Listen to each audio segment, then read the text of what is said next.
काही दिवसांपूर्वी नवी मुंबईच्या उल्वे परिसरात एका कॅब चालकाला संपवण्यात आलं होतं।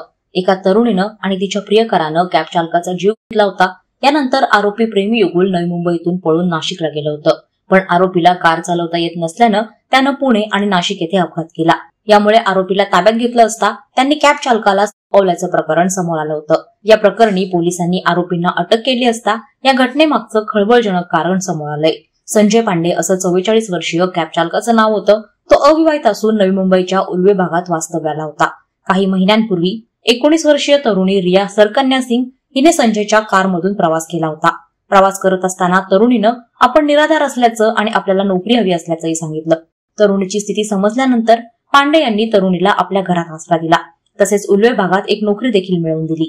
तरुणी जवळपास महिनाभर कॅब चालकाच्या घरात राहिली होती। दरम्यानच्या काळात तिची सोशल मीडियावर नाशिकच्या विशाल शिंदे वय वर्ष 21 या तरुणाशी ओळख झाली।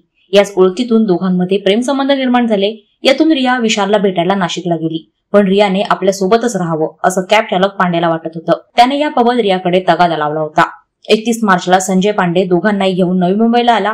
1 एप्रिलच्या रात्री संजय पांडेनं त्याच्याच घरात चाललेल्या दोघांच्या रासलीला आपल्या मोबाईलमध्ये कैद केल्या।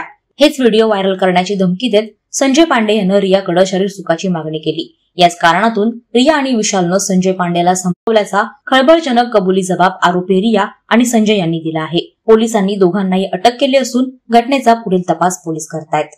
वादळवारा लाईव्ह साठी न्यूज ब्युरो, नवी मुंबई। नवी मुंबई व रायगड जिल्ह्यातील ताज्या बातम्या आणि घडामोडींसाठी सबस्क्राईब करा वादळवारा लाईव्ह चॅनल आणि दाबा बेल आयकॉन।